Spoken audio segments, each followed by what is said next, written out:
વિભાગ 1 ટોપિક છે આપણને ગુલામ કરનારા અંગ્રેજો નથી. આપણને ભણાવવામાં આવ્યું છે કે ઈસ્ટ ઇન્ડિયા કંપનીએ ભારતમાં વેપારના નામે પગપેસારો કર્યો, સામ્રાજ્ય સ્થાપ્યું અને ત્યારબાદ અંગ્રેજ સંસદે સત્તાની ધુરા સંભાળી હતી. આ લોકોએ ભારત વર્ષની પ્રજા ઉપર કેવો સિતમ ગુજાર્યો છે એ જે ન જાણતા હોય તેઓ ઇતિહાસના પાનાઓનું અવલોકન કરી લેવું જોઈએ. મૂળભૂત પ્રશ્ન તો એ છે કે ભારતમાં પગ પહોળા કરનાર કંપની તો એક સંસ્થાનું નામ છે. ખરો રાક્ષસ તો એ કંપનીનો માલિક ગણાય. કોણ હતો એ નિર્દય માલિક? કેમ ક્યારેય કોઈએ ઇતિહાસમાં એ નામનો ઉલ્લેખ નથી કરાયો? આવડા મોટા રાષ્ટ્રમાં કોઈ ઇતિહાસકારે એ નામની કેમ કોઈ શોધ જ નથી કરી? રખે એવું ન માનતા કે હવે આ વાત આઉટડેટેડ થઈ ગઈ છે. આપણે દરેક સમસ્યાઓ આ વ્યક્તિની આસપાસથી ઉદ્ભવી રહી છે. ફક્ત આ વ્યક્તિ અને તેની ટોળકી પડદા પાછળ રહી કાવતરા કરી રહી છે માટે આપણને ગંધ આવતી નથી. બાકી વાસ્તવિકતા એ છે કે જે એ જ દિલનો કુટિલ શૈતાન આજે પણ ભારત પર રાજ કરે છે અને વિશ્વને પણ કંટ્રોલ કરે છે. બ્રિટિશ સરકાર તો માત્ર ઓઠું હતી. હાલની લોકશાહી સરકાર પણ એક ઓઠું જ છે. સાચો દોરી સંચાર તો આ શૈતાનનો જ હતો અને છે. આપણને ગુલામ કરનાર અંગ્રેજો તો નથી.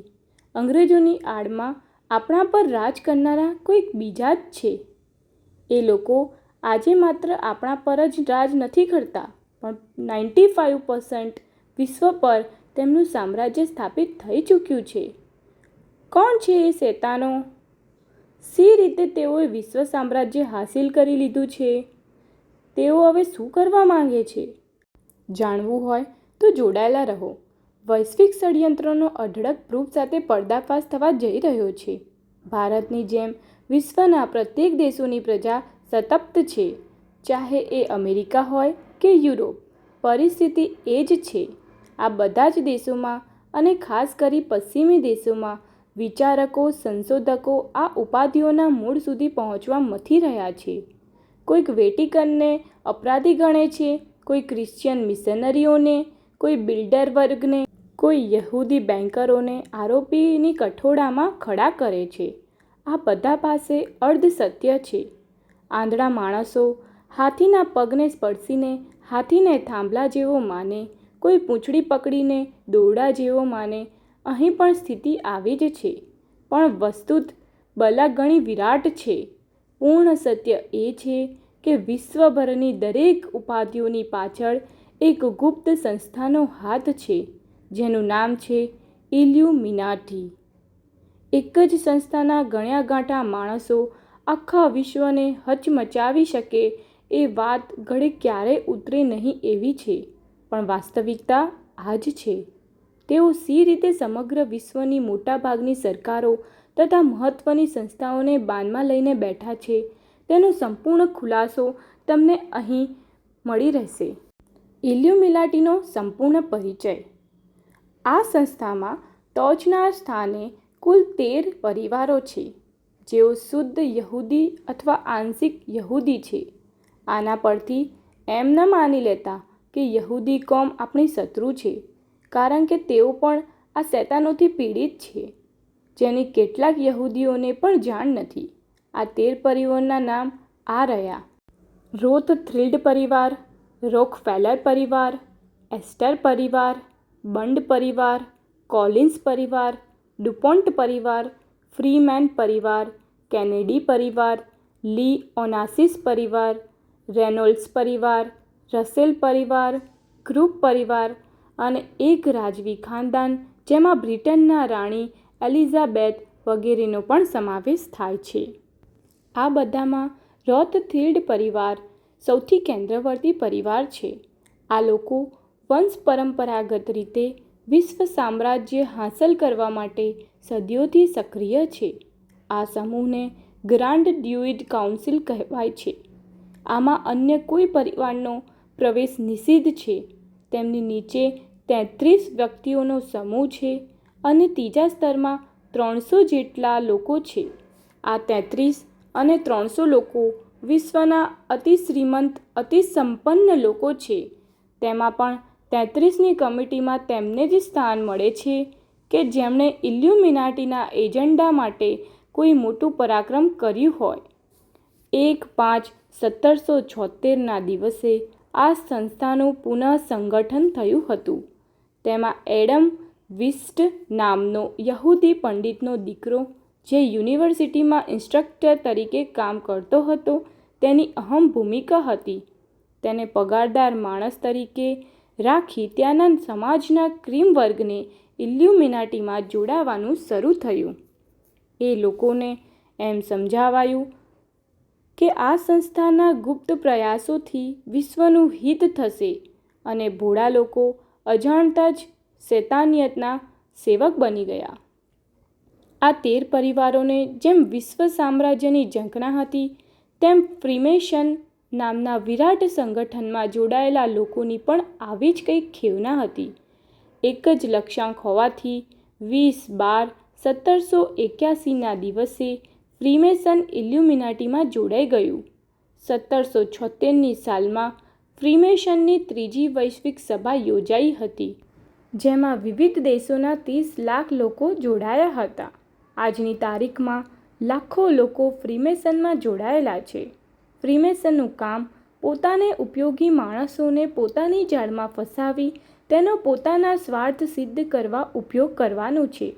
સામા પક્ષે દુનિયામાં સ્વાર્થી અને લાલચુ માણસની ખોટ નથી અને સ્વાર્થ હાંસલ કરવા માણસ ગમે તેવી વ્યક્તિ સાથે બેસવા પણ તૈયાર થઈ જતો હોય છે. યાદ રહે, જે લોકો તેમની સાથે જોડાયા છે તે બધા જ તેમની જેમ શૈતાન નથી હોતા. મોટાભાગના લોકોને ભોળવવામાં આવે છે.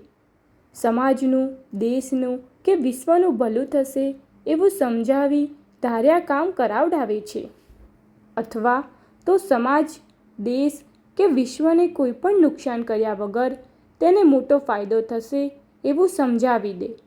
પાછળથી પેલાને ભાન પડે કે આ તો ખોટું પગલું ભરાઈ ગયું, પણ હવે શું? તે સિવાય અઢળક પૈસાથી નવડાવી દે કે સેક્સ રેકેટમાં ફસાવી વિડીયો બનાવી લે. એટલે બદનામીના ડરથી લોકો ચૂપ બેસતા હોય છે. ઘણી વખત સપરિવાર મારી નાખવાની ધમકી આપી દે અને એવા કેટલાયને પતાવી પણ દીધા છે. ટૂંકમાં આ રીતે સામ, દામ, દંડ ભેદથી તેમનું સામ્રાજ્ય વિસ્તૃત ગયું અને વિસ્તૃત જાય છે. આજે વિશ્વના મોટાભાગના તેલના કૂવા, ખનિજની ખાણો, શેરબજાર, કૃષિતંત્ર, ડાયમંડ, વેપાર, ફાઇનાન્સ, શસ્ત્રોત્પાદક કંપનીઓ, ફાર્માસ્યુટિકલ કંપનીઓ, પરિવહન વ્યવસ્થાઓ, મીડિયા કંપનીઓ, માસ મીડિયા, સરકારો, તે દેશની ગુપ્તચર સંસ્થાઓ, સૈન્ય, આતંકવાદી સંગઠનો, વિખ્યાત NGO, થિંક ટેન્ક જેવા વિચારકો અને શિક્ષણ તંત્ર તેમના હાથમાં છે. સહેજ કલ્પના કરો કે જો આ બધું તેમનું જ હોય તો તમારી આસપાસ એવું શું છે કે જે તેમનું નથી? તમે ચારે તરફથી ઇલ્યુમિનાટીથી ઘેરાઈ ચૂક્યા છો. તેની પ્રતીતિ ઇલ્યુમિનાટીને બરાબર સમજવાથી થશે.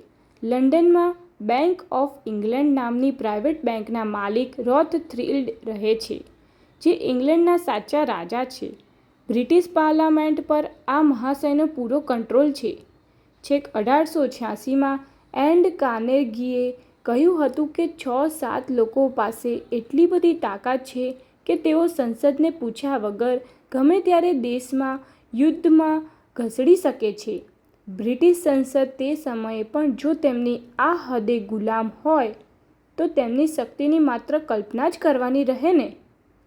ભારતના નોબેલ પારિતોષિક વિજેતા અમર્ત્ય સેનની પત્ની ઇમા જ્યોર્જિના રોથસ્ચિલ્ડ પરિવારની પુત્રી છે.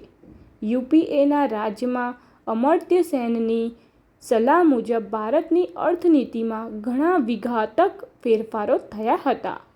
ઇલ્યુમિનાટી નામની મૂળ સંસ્થાને તેઓ સર્વથા ગુપ્ત જ રાખે છે. તેના સભ્યે શપથવિધિ વખતે પોતાના લોહીથી કસમ લેવા પડે છે કે તેઓ જો આ સંસ્થાની ગુપ્તતાનો ભંગ કરશે તો તેમને મોતની સજા થશે. કોઈ ઢીલા પોચા લાગે તો બાજી બગાડતા પહેલાં જ તેનો ખાત્મો પણ અચૂક રીતે થતો હોય છે. જે લોકો કામ પત્યા બાદ નકામા બની જતા હોય છે તેમને પણ રહસ્યમય રીતે ગુમ કરી દેવામાં આવતા હોય છે, જેમના નામ જગજાહેર છે. એવી પણ કેટલીક સંસ્થા આ લોકો પ્રત્યક્ષ કે પરોક્ષ રીતે ચલાવે છે, જેમાં બિલ્ડરબર્ગ સંગઠન, trilateral commission, club of Rome, club of ઇક્સલેસ, વર્લ્ડ ઇકોનોમિક ફોરમ અને યુનોનો પણ સમાવેશ થાય છે. હા, યુનો પણ ઇલ્યુમિનાટીએ સ્થાપેલી અને આ શૈતાનો માટે જ કામ કરતી સંસ્થા છે. આ સિવાય એમ કહેવાય છે કે દરેક દેશમાં રોથસ્કિલ્ડને વફાદાર એક પરિવાર રહેતો જ હોય છે, જે રોથસ્કિલ્ડના એજન્ડાને પૂરો કરવા તત્પર હોય છે. 17મી સદીથી માંડીને આજ સુધીમાં થયેલા અને થઈ રહેલા દરેક યુદ્ધો, સિવિલ વોર કે આતંકવાદી હુમલાઓની પાછળ આ લોકોનો જ હાથ હોય છે. 2 વિશ્વયુદ્ધોની સ્ક્રિપ્ટ આ લોકોએ જ લખી હતી અને ભારતમાં જે કથિત આઝાદી માટે અહિંસક ક્રાંતિઓ થઈ તે પણ તેમની સૂચનાથી થઈ હતી. એવી ક્રાંતિઓ કે જેમાં ક્રાંતિકારી નેતાઓ સ્વયં જ અંધારામાં હોય છે. આ લોકોને જે માળખાકીય પરિવર્તનો લાવવા હોય છે એ શાંતિથી આવે એમ નથી. તેમના મતે આના માટે યુદ્ધ જરૂરી છે, જેથી લોકો પરિસ્થિતિથી વિવશ થઈને જે નવું માળખું અપાયું હોય તેમાં ગોઠવાઈ જાય. આ લોકોનો વિશ્વ સામ્રાજ્ય માટેનો જે માસ્ટર પ્લાન હતો તે લીક થઈ ગયો હતો અને તે the protocols of the elders of Zion ના નામે પુસ્તકાર પ્રકાશિત થઈ ચૂક્યો છે. તીક્ષ્ણ બુદ્ધિશાળી માણસો જ યથાર્થપણે સમજી શકે તેવી એની ભાષા છે. જો સમજી શક્યા તો અહેસાસ થયા વિના નહીં રહે કે વિશ્વના ભૂતકાળ અને વર્તમાનકાળ બેય આ માસ્ટર પ્લાન મુજબ જ આકાર પામેલા છે. આટલો મૂળભૂત પરિચય મેળવ્યા બાદ હવે આ લોકો શી રીતે સમગ્ર વિશ્વને કંટ્રોલ કરી રહ્યા છે તે જાણવું જરૂરી છે. તે માટે તેમના મુખ્ય 4 શસ્ત્રોને ક્રમશઃ સમજીએ. First, money control, mind control, mass media control અને શિક્ષણ કંટ્રોલ.